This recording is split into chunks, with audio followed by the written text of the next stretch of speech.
Hello everyone, welcome back to the channel. Again, as you can see here, we've got another power tool. Well, this is the case. This is my Milwaukee brand, Sawzall, which, as I understand it, Milwaukee is the one that originally created the reciprocating saw and gave it the name Sawzall, so other companies will just call it a reciprocating saw. Got this,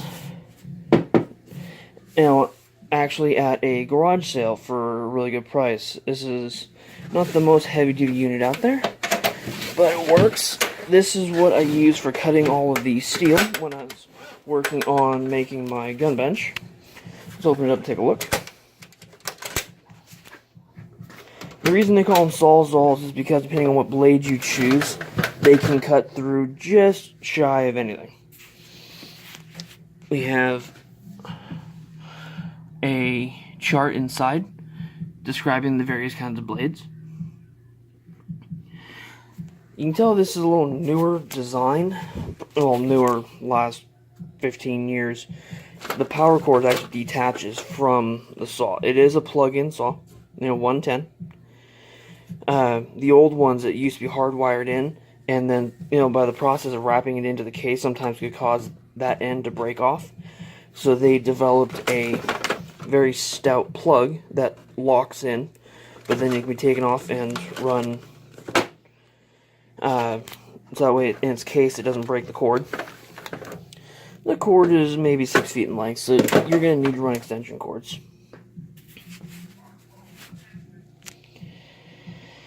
For all the, if you're using a, cutting wood, then you're going to definitely want a wood blade. If you're cutting metal, you're going to want a metal blade. The metal blade I used, as you can see, it's focus. There you go. It's definitely had some use to it. That's what I was using to cut all the mild steel angle iron from my gun bench. This is a Milwaukee brand torch blade, which is one of the higher quality, or one of the highest quality blades I know of for cutting metal. And I don't know if it's carbide or not, but that's, the teeth are relatively small. That's generally a sign that it's a metal blade or it's a wood blade. I have a blade here, which gives you a comparison. White on white does not work. And knowing Obnoxious one, he's probably going to read into that one. The top blade is the torch blade, small teeth. The bottom blade is an Ace Hardware brand, a rough wood cutting blade. You see the larger teeth on it. This is going to be less clean, less precise than this.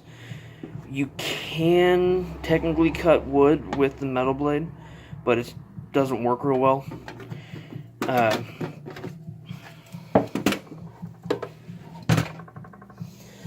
So that's where I have a variety of blades that came, that because I bought it used, it came with a variety of blades. They don't normally come with that many. Let's pull this out real quick.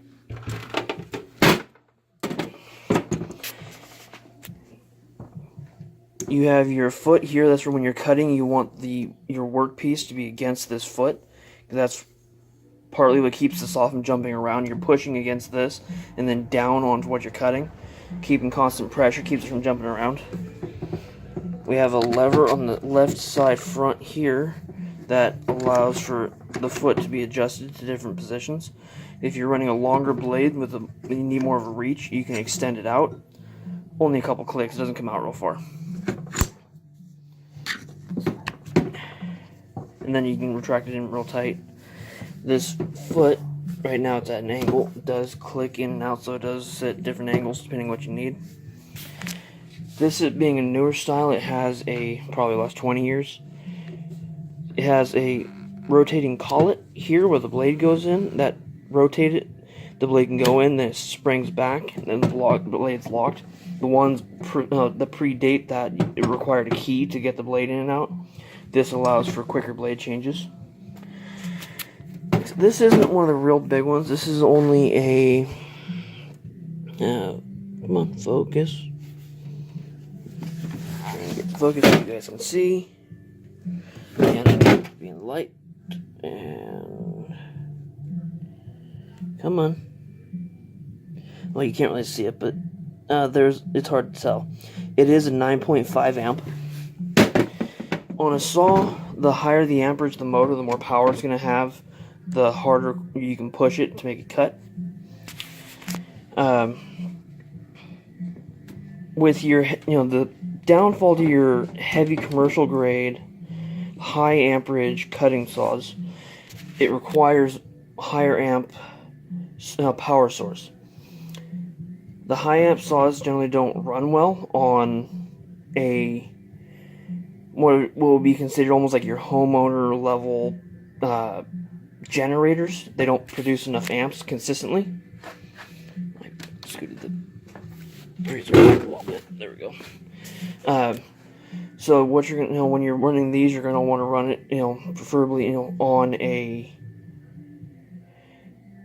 house or other, you're gonna want it to run a fixed power source from a wall outlet of some sort, and you're best to run it on a heavy gauge power cord in order to keep that amperage up. Because if you start using these on generators or on a thin power cord where that motor's not getting the amount of amps it needs, you actually can damage the motor and shorten the life of the saw. And these are very nice to have because they can cut just about anything. They are a two-handed operation. Your strong hand generally is going to be back on, mind you, no power cord dance is not going to, strong hand generally is going to be on the trigger. This is where most of your control comes from. Your weak hand is going to be, they have a molded grip right here, just behind where the blade connects. That would be your secondary control hand. When you're cutting, you're holding in both places. Your front hand is more of a stabilizing hand, while your back hand is really what's going to be controlling where the saw goes. Think of it as for the gun guys out there, think of it as a rifle or a shot, or one of the shotguns that had just pistol grip with no stock on it. So that's where you're going to hold it in that same kind of manner, almost like your hip shooting. If you're going to be doing a lot of heavy work around, having a nice quality saw like this will, again, that's where you can do a lot of what this can do with the hand saw, but it's going to take you a lot longer, a lot more effort. This makes things quicker. The steel I was using, you can see, it gives you some timeline that my press stand isn't fully, bolted down yet.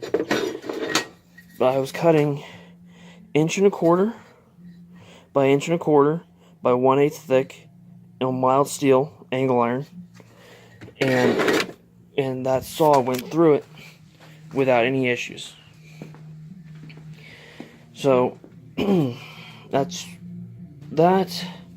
Let me guys know. Drop me down in the comments. Let me know if you guys have any questions on this. I'll answer what I can. And have a wonderful day.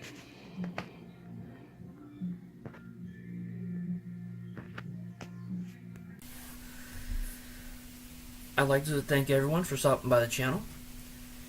If you want to see more of my content, I encourage you to check out my website, calaveras32special.com. Links below in the description. I also encourage you to check out gunchannels.com. Online, two-way community, set up and operated about 5 years ago at this point, by G-Webs, or Mr. Gun Websites. He is a avid activist for, our two-way rights, so that's where I encourage you to stop by there, as well as his website, gearwebsites.com, where where a lot of his financing comes from, to help him, fight for our rights. I hope you guys are, willing to stop by, both of those websites. Oh, and before I get on mine, I have my Spreadshirt store link and my Patreon link over there for anyone who is so inclined as to helping out the channel. Much appreciated. And anything I decide to, any money I get over there, I'll be putting back into the channel, and I'll be giving my patrons a chance to chime in as to what they think I should be using it on. I want to say again, thank you very much for stopping by. Have a wonderful night.